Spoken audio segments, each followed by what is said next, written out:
Good evening. Welcome to Sports Pass. Over the next 30 minutes, quick take of all the big sporting stories. I'm Anil Thomas. Let's get started with the headlines. Hockey Men's Junior World Cup begins in Kuala Lumpur today. Two-time champions India face Republic of Korea in the tournament opener.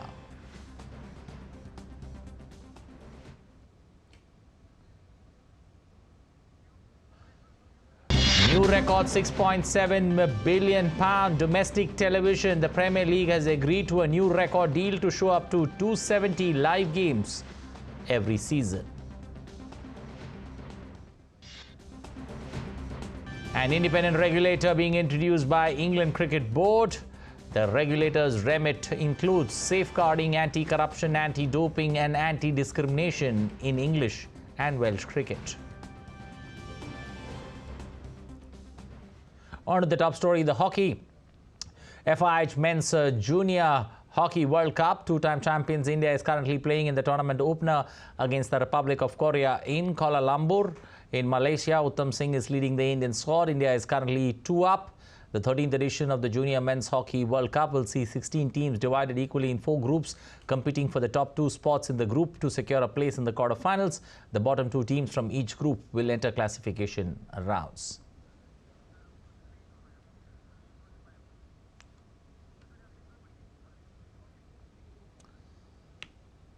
Well, South Africa have named their squads for the multi-format home series against India.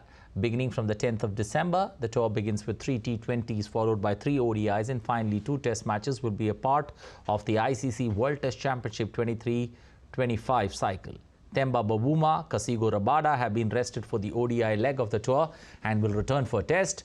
Gerald Coetzee, Marco Jensen and Lungi Ngidi will miss the final T20s as well as the ODI series. 3 players, all-rounder Mihaly Mpongwana, batter David Bedingham and fast bowler Nandre Berger have been awarded with their maiden international call-ups into the South African dressing room. The England and Wales Cricket Board have announced the launch of Cricket Regulator, an independent body which will be responsible for monitoring compliance with the game's regulations, enforcement of adherence to regulations, and for providing relevant information and education. An independent cricket regulator board will oversee the cricket regulator and will be ring-fenced from the rest of the ECB, according to the board. The cricket regulator will be responsible for different areas of work that have previously been in the ECB's remit, which includes safeguarding integrity, anti-corruption, misconduct, anti-doping and anti-discrimination. Well, Bangladesh will take on New Zealand in the second and final test match from Wednesday in Dhaka. This particular test match is interestingly poised as the visitors New Zealand are trailing 0-1 going into this final test match. The Kiwis will once again be up against the Bangladeshi spinners who were in brilliant touch in the previous match. New Zealand lost the first test match in Sylhet by 150 runs despite a first inning heroics from captain Kane Williamson, who equalled Don Bradman and Virat Kohli's record of 29 test centuries. New Zealand crumbled owing to Tajiul Islam's match-winning 10-wicket haul in the second innings. Well, speaking ahead of that final test match in Dhaka, New Zealand spinner Ish Sodhi said that the team has progressively done well in the last test. The luck spinner argued that Bangladesh had given them the blueprint to victory and said that the visiting side will be applying those learnings. Sodhi further went on to say, I think the way the Bangladesh played, they certainly outplayed us. But upon reflection, I think they gave us a blueprint on what's successful in these conditions, and hopefully we can apply that in the next test match. You know, off the back of a loss, but with the experience heads here, you know, we've been there, we've done that. You know how to sort of apply ourselves into the next games, and hopefully that's something that we can commit to really well and apply to this next game. Well, India comprehensively defeated Australia in the T20 International Series 4-1. Though the series lacked star power as both the teams rested their top guns after a grueling World Cup, but some of the young guns have shown their mettle. Let's take a look at this story for more details. India's young cricketers proved their mettle in just concluded T20 International Series against Australia. Men in blue comprehensively trounced the Aussies by winning 4 matches in the 5-match series. The recently concluded T20 series was deprived of star power as a host of first-choice players from both the sides were rested after the grueling ODI World Cup. But some of the young guns put up their hands up to make the cut for next year's Men's T20 World Cup with their exemplary performances. We look at 5 players. They are Rituraj Gaikwad, Rinku Singh, Ravi Vishnoi, Jason Barendorf and Tanvir Sangha.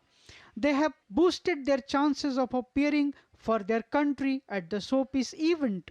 Gaikwad was India's only century makers during the series. He amassed 223 runs, which was the highest by any player.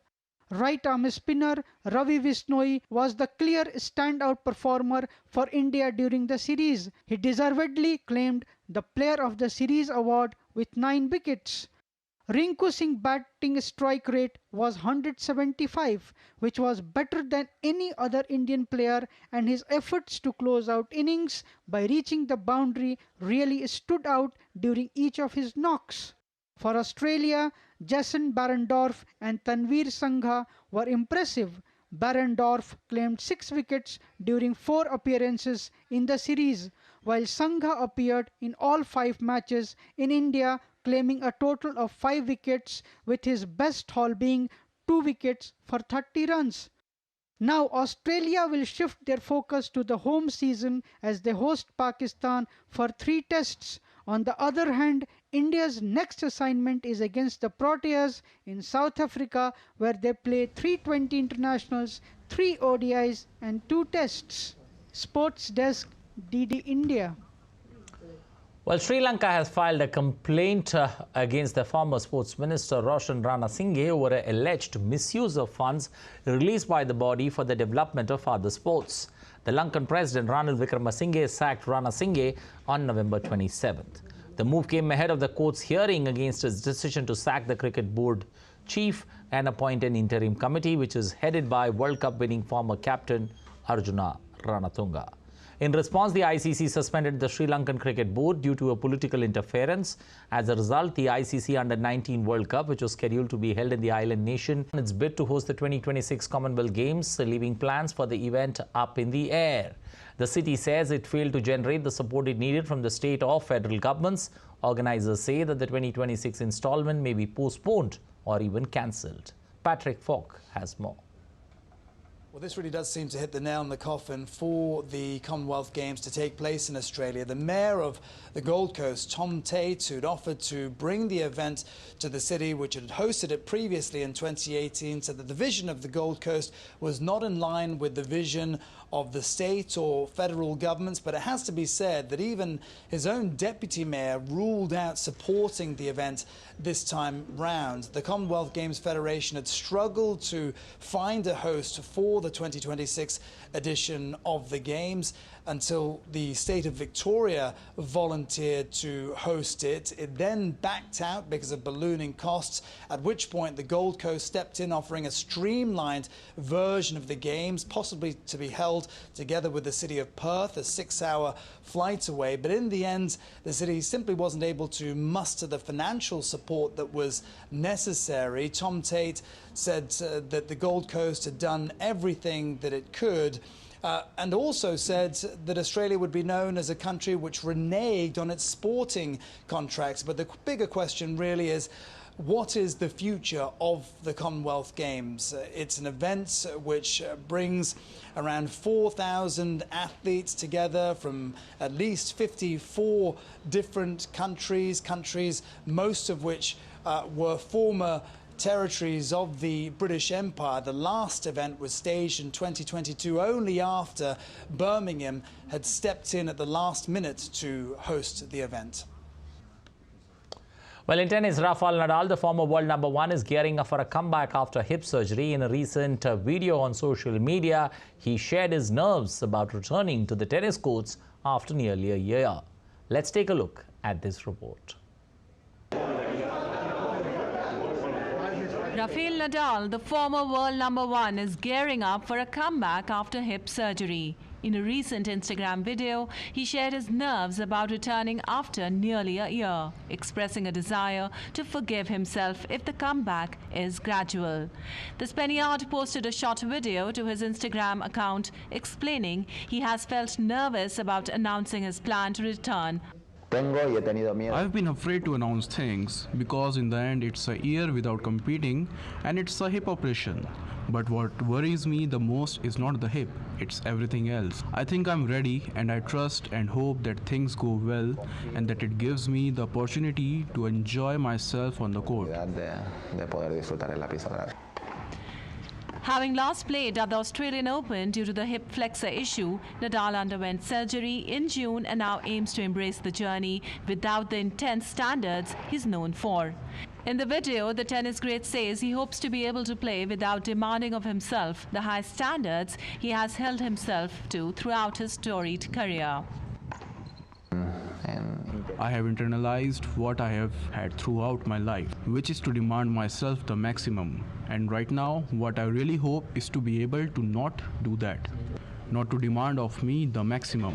To accept that things are going to be very difficult at the beginning and to give myself the necessary time and forgive myself if things go wrong at the beginning, which is a very big possibility.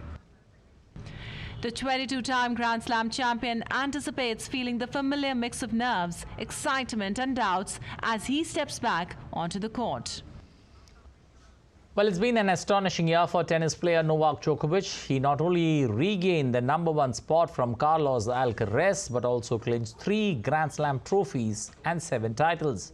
The Serb won a historic 24th Grand Slam title, establishing his status as one of the sport's all-time greats. Here's a recap of his achievements in the year gone by. It has been a remarkable year for tennis player Novak Djokovic. He not only ended the year as world #1 for a record 8th time, but also clinched 3 out of the 4 Grand Slam trophies and 7 titles. Djokovic's victory in the ATP finals last month led to his rare achievement. The 36-year-old Serbian surpassed his own achievement as the oldest player to finish the year as numero uno. He had set the record in 2021 at the age of 34. The world #1 had an astonishing season as he maintained an impressive win-loss record of 56-7. He also won a historic 24th Grand Slam title. Not only this, the year was particularly significant as Djokovic reclaimed the top spot from 20-year-old Carlos Alcaraz, establishing his status as one of the sport's all-time greats. The Serb started the year by winning the Australian Open title, followed by French Open and US Open, but Wimbledon eluded him. Djokovic lost an epic final to young Alcaraz, dashing his hopes of winning a calendar Grand Slam in the process. Apart from Djokovic's supremacy, the ATP rankings also indicated presence of young players such as Alcaraz and 20-year-old Holger Rune, as both finished in the top 10. Djokovic's stupendous success and the rise of young talents set the stage for an exciting future in men's tennis. Well, Scotland will play Germany in the opening match of Euro 2024 after being drawn in the same group as the hosts. Euro 2020 finalists England will begin their campaign on the 16th of June against Serbia. The final of Euro 2024 will take place on the 14th of July at Berlin's Olympia Stadium. The countdown to Euro 2024 has now truly started after the draw for the tournament mapped out the road to glory for the 24 nations set to compete in Germany for the honor of becoming European champions. Pre-tournament favourites France and England are on course for a semi-final clash in Dortmund if both nations top their respective group, while hosts Germany have been given a daunting path to the final. Julian Nagelsmann's team go into the tournament in a dismal run of form but could face a quarter-final clash against Spain or reigning champions Italy if they top Group A. The UEFA Euro 2024 group stage draw took place in Hamburg. Here let's take a look at the groups of the Euro 2024 football tournament. Group A, Germany, Scotland, Hungary, Switzerland. Group B, Spain, Croatia, Italy, Albania. Group C, Slovenia, Denmark, Serbia, England.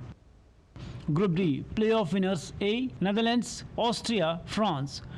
Group E, Belgium, Slovakia, Romania, playoff winners B. Group F, Turkey, playoff winners C, Portugal, Czech Republic. The format will be the same as for Euro 2020. The top 2 teams in each of the 6 final tournament groups will proceed to the round of 16 along with the 4 best third-place finishers. Sports Desk, DD India. Well, thousands of runners put on Father Christmas costumes to take part in the UK's biggest festival, 5K Run Fest, on December 3rd. The Liverpool Santa Dash holds the distinction of being the largest and most enduring Santa run in the country. In 2005, it earned a Guinness World Record for the largest Santa gathering. Participants in vibrant red and blue Santa outfits embarked on a 5K run through the city centre to raise funds for the local Alder Haycrest Children's Hospital. Manchester City have been charged by the Football Association, that's FA, with failing to control their players in Sunday's 3-3 Premier League draw with Tottenham Hotspur. Players surrounded referee Simon Hooper while he was awarded a free kick to City late in stoppage time after it looked like Jack Grealish was through on goal. Hooper initially indicated City had the advantage and waved play on, but halted the match once the pass was played. Striker Erling Haaland was the first or one of the several City players to remonstrate. An FA statement said that the defending champions failed to ensure their players do not behave in a way which is important. City have until December 7th, that Thursday, to respond to the charge. The Premier League has agreed for a new record $6.7 billion domestic television deal for Sky and TNT to show up to 270 matches live every season. The deal includes the BBC continuing to show highlights of the match of the day. The top flight said that the deal, which covers the 4 years from 2025 to 2026 season, is the largest sports media rights deal ever concluded in the United Kingdom. The Saturday 3 p.m. blackout will remain in place, with every 2 p.m. Sunday kickoff will be televised. The BBC's deal includes MOTD2 and Football Focus, plus additional digital rights for its online platforms. Sky has been awarded 4 of the 5 packages and will show a minimum of 215 packages a season, including Saturday's 5:30 kickoffs, Sundays 2 p.m. and 4:30 kickoffs, plus evening games on Monday and Friday and 3 midweek rounds. While Dubai is becoming the new destination for adventure sports, American daredevil Brian Grubb has combined wake skating and base jumping to pull off a fearless stunt in Dubai. The 2-time wake skating world champion started scooting 94 meters across the rooftop infinity pool to 94 meters above sea level.